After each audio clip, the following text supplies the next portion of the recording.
My name is Paige, and I work in the call center at Carolina Donor Services, what Kim was talking about that she started. I'm honored to be here to talk to you today about Carolina Donor Services. Again, she started my waterworks. So we did have a banner year last year. As you can see, our tissue numbers and our organ donor numbers and those 26,000 plus referrals all came into the call center where I work. We have a very busy job and we work in all three divisions of donation in both tissue, eye, and organ donation. I'm going to forget to go forward on my slides. Okay, and not only did we have a banner year, but North Carolina had a banner year. We had 1.3 million plus North Carolinians who said yes to donation through the DMV. That is awesome. And I attribute that to our volunteers. I attribute that to our media specialists who go out there and beat the pavement and let people know about donation. You can see our percent increase that we had, and we had 105,000 plus phone calls handled. And again, all those came through the DSC. So what does the DSC do? Again, we're involved in all three divisions of the donation process, and contrary to popular belief, we have 3 people per shift that work in the call center. We have 2 shifts. We have a day shift and a night shift. We work 24 hours a day, 7 days a week, 365 days a year. So somebody's always there to take your call.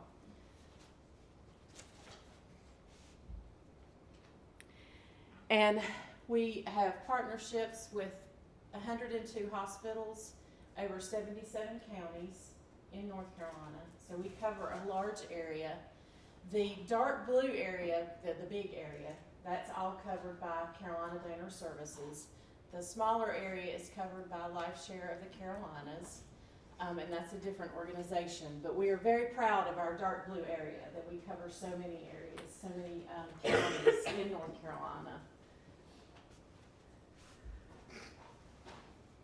And we are expanding our partnerships with EMS and the MEs and the police department. And I didn't realize this, but most of the deaths occur outside of the hospital. There are car accidents, there are people that pass away at home, cardiac arrest at home, in nursing homes and things like that. And I never knew that. So you always learn something new every day. So I was amazed to hear that. This is our 2016 numbers for deaths, non-institution versus inside the hospital. That's why our EMS program is so important to us. And I'll talk to you about that a little bit more as we go on. And if y'all have any questions, please raise your hand and ask. If I say something that you don't understand or don't think is correct, please raise your hand. So this is night shift at the DSC. This is a picture of one of our desks. We use 2 modems, or 2 monitors to work off of. And this is based on my statistics. Our night shift starts at 1900, and I try to get there by 1820 because I'm more attentive that way. I like to have all my programs up and ready to go, so that when it's time for pass off, I'm ready to take that pass off from day shift. So we work 12-hour shifts. So it's by the end of your shift, you're ready to pass off to the next shift and get out the door. So we try to make that as seamless as possible. Also for the hospitals too, so that we're ready to take those phone calls.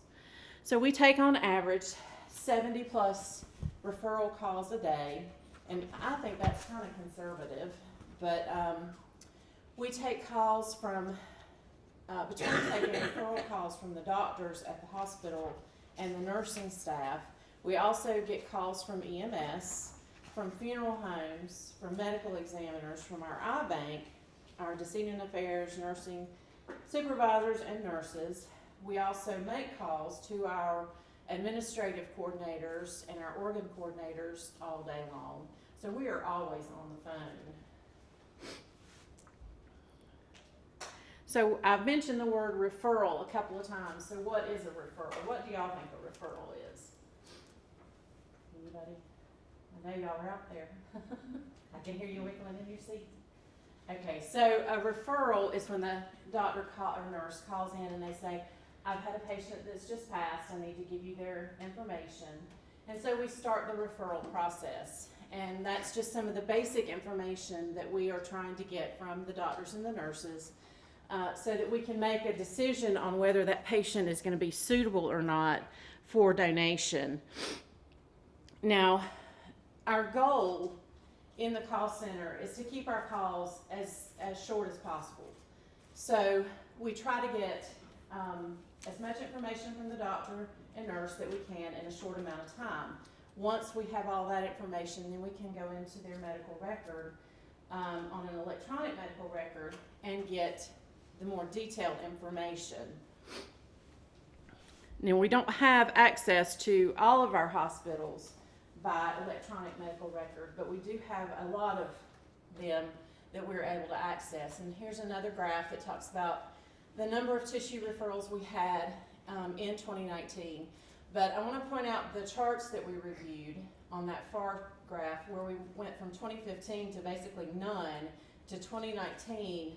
We're doing many, many more in electronic medical record reviews. And that is mostly in thanks to our EMR coordinator who has gotten us access to those medical records charts at our hospitals that we work with a lot, so that we are able to get those doctors and nurses off the phone as quickly as possible.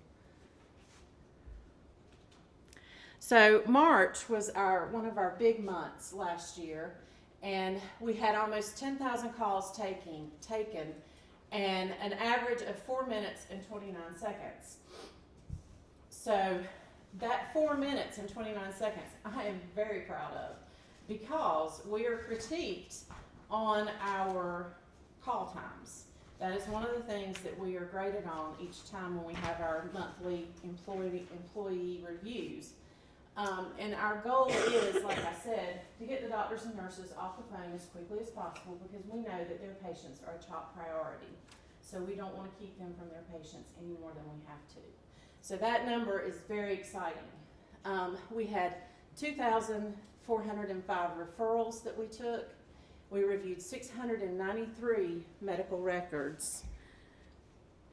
And of those 2,405 referrals that we took, only 744 cases were sent for approach.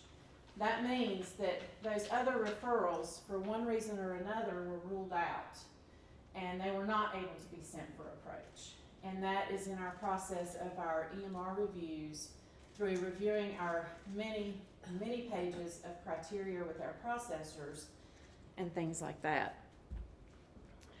So what happens when all three of our coordinators are on the phone at the same time? Kim mentioned when she was talking about setting up the call center that before they went to a stat line. So when we are all three on the phone, we do not want the doctors to get a busy signal.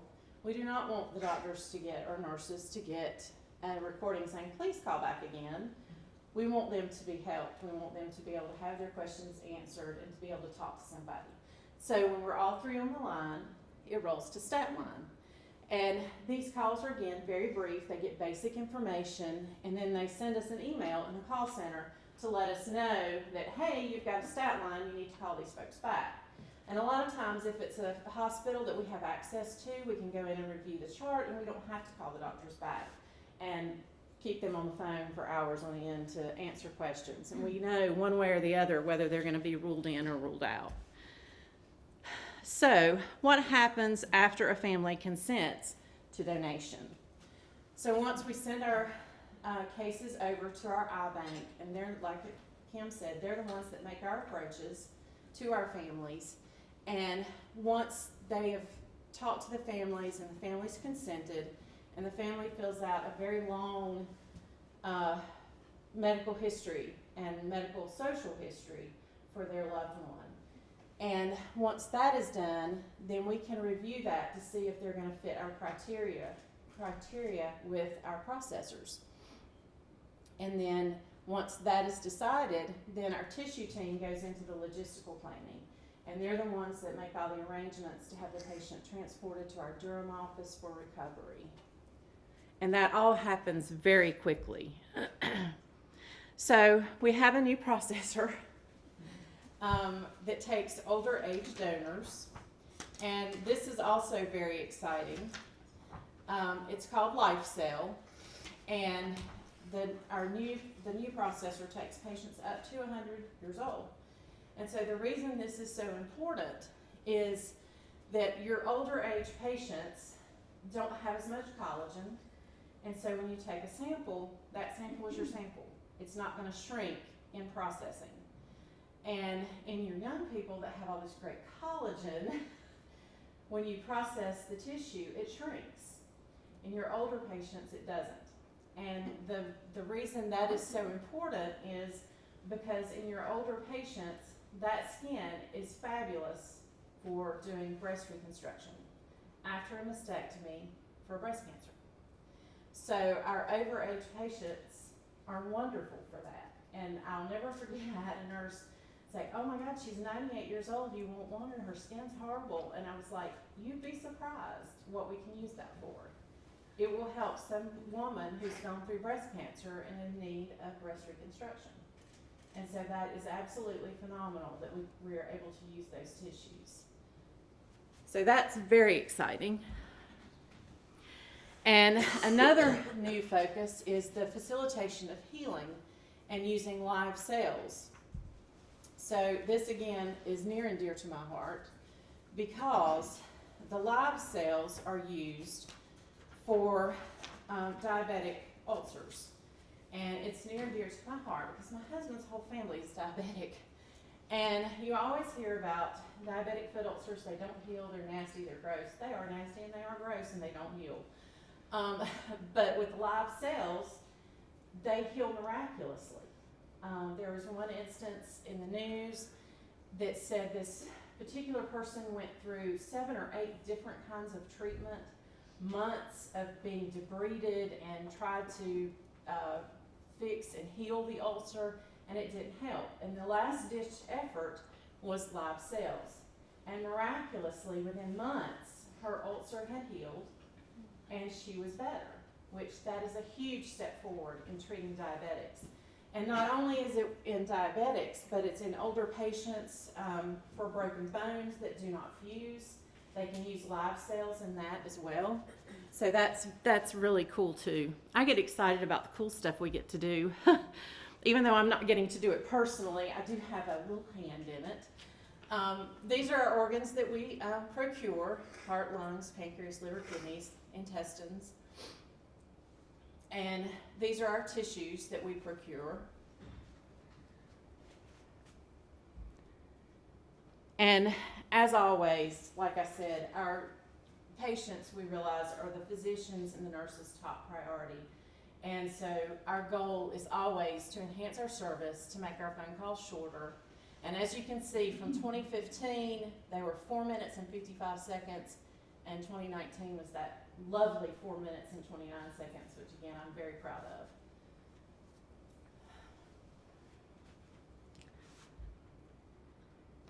And we also have other initiatives that we're working on right now with our EMS services, medical examiners, and funeral homes. Because like we said earlier, more deaths occur outside the hospital than inside the hospital for North Carolina. So our emergency medical services are very important in that, and getting in referrals called into us in a timely manner. And because time is of the essence, of course, when you're talking about recovery. So we have a new emergency medicine liaison, an ME liaison, who is working with our EMS teams to facilitate the referral process and to make that go more smoothly and to be able to get more EMS referrals. And this is what it makes it all worthwhile. Ooh, I have a little bit of a glitch up there. You've all heard of the New Zealand volcano that erupted and all the folks that were devastated by that. And we are very excited that MTF, which is one of our processors that we work with, sent 90,000 square centimeters of skin grafts. And some of those were from CBS to help those patients recover, facilitate healing.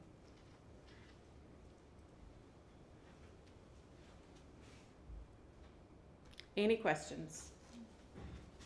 I'm just curious, do you have a method of trying to train people on the other end, like a form or something, so that they know what information you Oh, want for our to try to make it EMS? quicker? Yeah. For our EMS, yes, and that's what our EMS, ME liaison is gonna be doing. She's going out to the emergency medicine services, all the EMS in the county, the different counties, and she's providing them with that information. And then, of course, we know in the call center when they call in that we get very brief amount of information from them so that we can get things moving along with our processors and everything else. But yeah, and again, our goal with them also is not to keep them on the phone either, because they have other calls they have to make. 4.5 minutes just seems remarkable. It is remarkable, let me tell you. And I can get a lot out of a nurse in 4 minutes. My wife could not work at your center. Oh, I bet we could turn her around in a heartbeat. Any other questions? Yes, ma'am. How do the live sales work? Oh my gosh. That is a question, I apologize, that I cannot answer. It is a recovery process, and then it goes to our tissue team does all that, and I do apologize. I can get your name, and We have a clinical panel later, where the tissue specialist will be able to clarify. Thank you. Yes, our tissue team would be better at that. I do all the upfront, and they do all the hard work. Any other questions? You said that skin cells were sent to the people in New Zealand. So how long can they stay alive? The cells can, I mean, there seems like there's a long way from here. They are skin templates, and they have a shelf life, and I apologize, I do not know what that shelf life is. 2 years. How much? 6 years? Okay, so they have a shelf life of 6 years. Oh, Thank wow. you, Kim. Wow, that's amazing. So, yeah, and I'm sure they were probably sending, fresh things. Any other questions I can't answer for you?